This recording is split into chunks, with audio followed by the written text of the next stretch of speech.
Hi everybody, this is Julie from Mud Pie Jewels, and this is video 3 of my series applicable to my junk journal business idea book. So if you're just now starting to watch this, if you haven't seen the previous 2 videos, you might want to check out my channel and look at my playlist and go back and view the previous 2 videos. So basically what I'm doing is creating a journal. I'm at the very beginning stages of creating my junk journal business.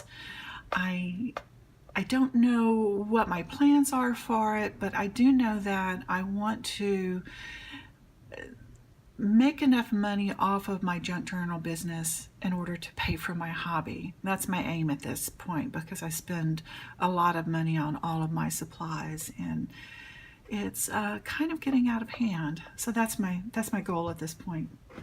So as I'm creating this book, I thought that I would share with you not only how I create the book, because it is a little bit different than the normal junk journal construction models, but also along the way I want to share with you the ideas that I've come across for building my business and actually making some income off of it, and at the same time keeping the spirit of the junk journal community, which is a very giving and sharing and loving community.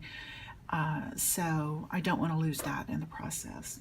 And I think you know what I mean by that. If you are on any of the Facebook groups pertaining to the junk journal business, or just junk journals in general, you know that everyone does a lot of swaps, and there are a lot of pen pals, and it's just a very giving and sharing type of group. So while I'm creating, or rather monetizing my business, I don't want to lose that spirit. So that said, this is what I have so far, and I'm going to repeat myself a little bit from the previous videos, but this is the binder that I'm using. It's very large. It's a 3-inch binder. It's an old medical binder, but it's in excellent shape. And I wanted to have a ring binder system so that I could add to and delete pages as I went along. So I'm at the very beginning stages of creating this book, and the first thing that I wanted to do was create the tab page dividers. It did have this set of dividers in the book, and I was planning on using these. They're in good shape. But as I looked at it, I realized, some of them are different sizes. But in addition, as I created the table of contents for my book, I realized there weren't enough.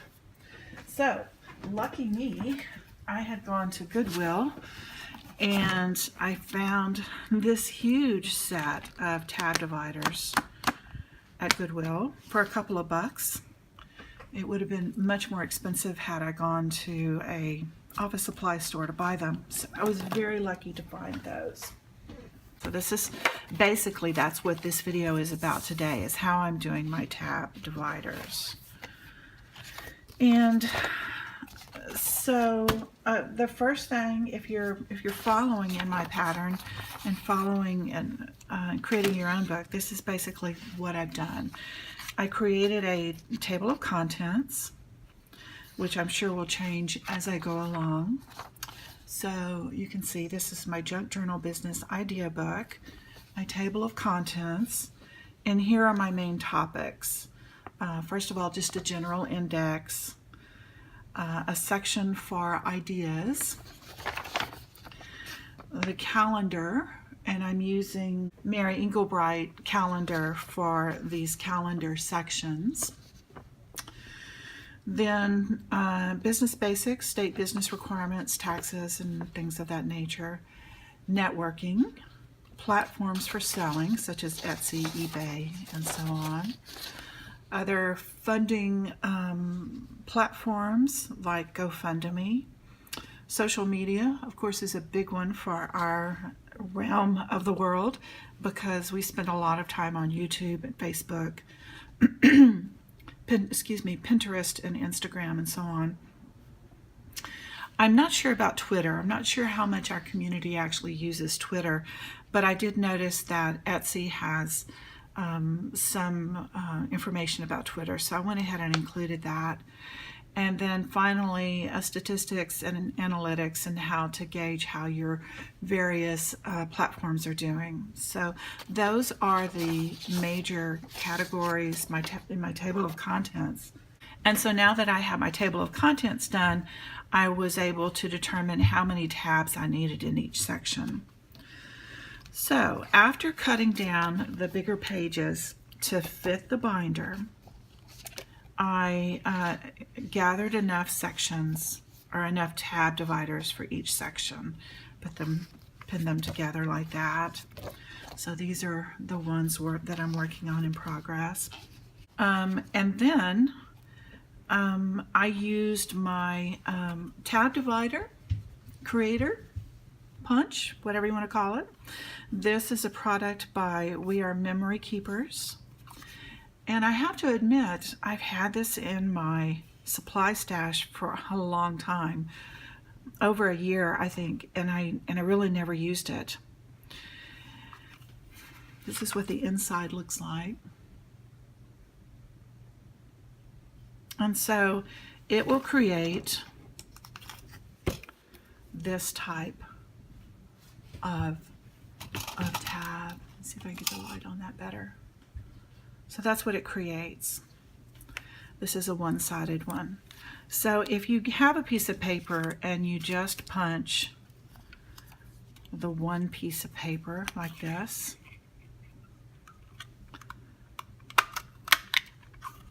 that's what you get. All right, but I don't want that. What I want for these is something like this. So it's got two sides, and I can fold it over these individual tabs of these pages. So the way you do that is you just cut a strip of paper, and I just cut it wide enough to where I'd have one that's double-sided, and you simply just fold it over like so. And then you want to put in the folded edge along the top here. All right, and so you place it in, and you leave just a slight amount at the top so that it's not actually punching the top. All right, and punch it. And there you have one that's double. All right, so that is how I use that. Now that I've used it, pulled it out of my stash, and now that I'm using it, I love it. It works great. It has a nice punch, and I would highly recommend getting this. I know that they carry them at Hobby Lobby, and I'm sure you can get it on Amazon.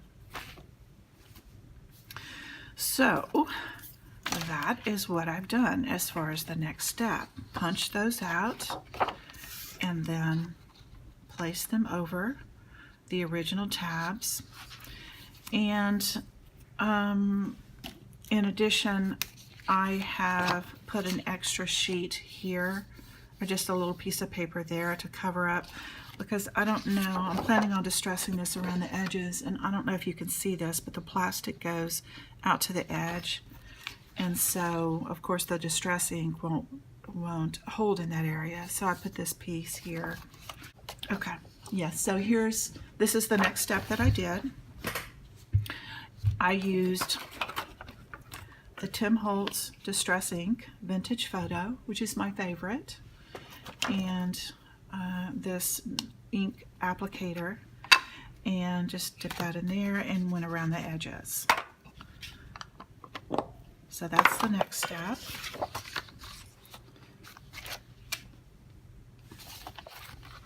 And then after that, I cut another piece of paper and glued that on top and on the back.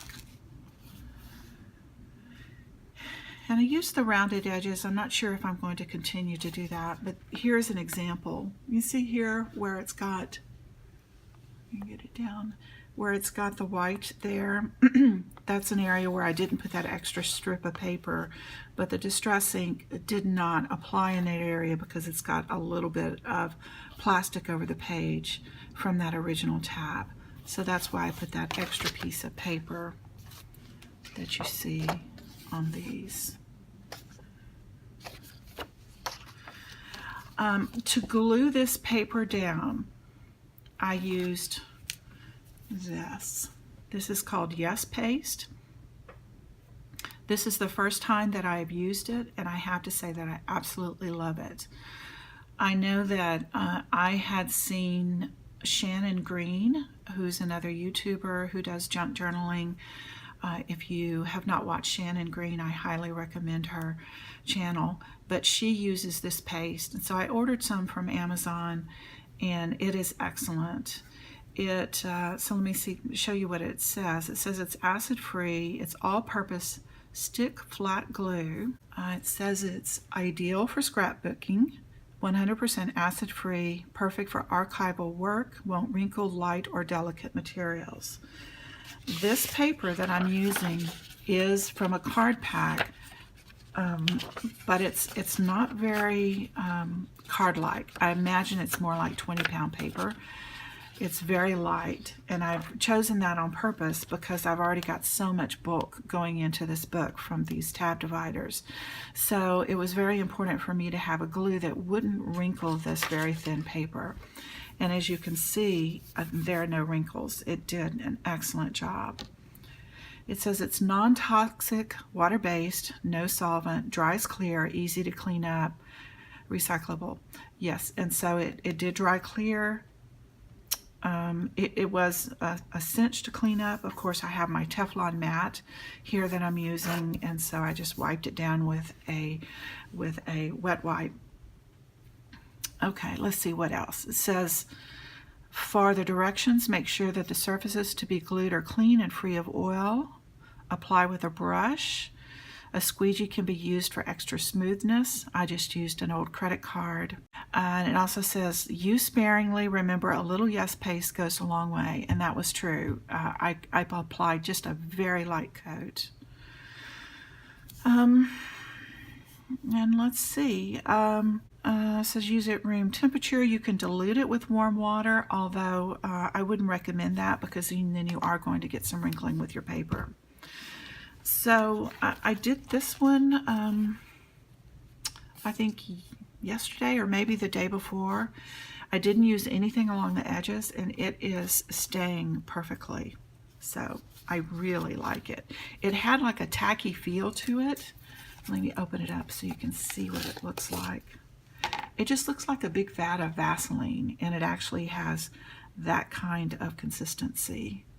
So if you can imagine painting with Vaseline, that's basically what you're doing. And so I just used a brush, but I also purchased these little glue spatulas or glue spreaders, and I think the next time I apply it, I'm probably going to use those instead of the brush. I think that might be a little bit easier. That worked extremely well. I don't think I'll use it a lot. I think I'll be very selective with what I use it for because it is expensive, but it did just an excellent job. All right, so there you have it. In summary, this was to describe how I do my tab dividers, and we talked about the tab punch, the Yes Paste, and the Tim Holtz Distress ink. So I hope you have found the video helpful. Please subscribe to my channel if you haven't already, and hit the like button, and be sure to punch that bell icon as well. I have a giveaway every week, and so if you're subscribed to my channel, you want to make sure that bell icon is on so that you'll be notified when my giveaways go up. Subscribe to my channel, turn that bell on, and enter my giveaway. I will be listing another one soon. Thank you for watching, and have a wonderful day. Bye-bye.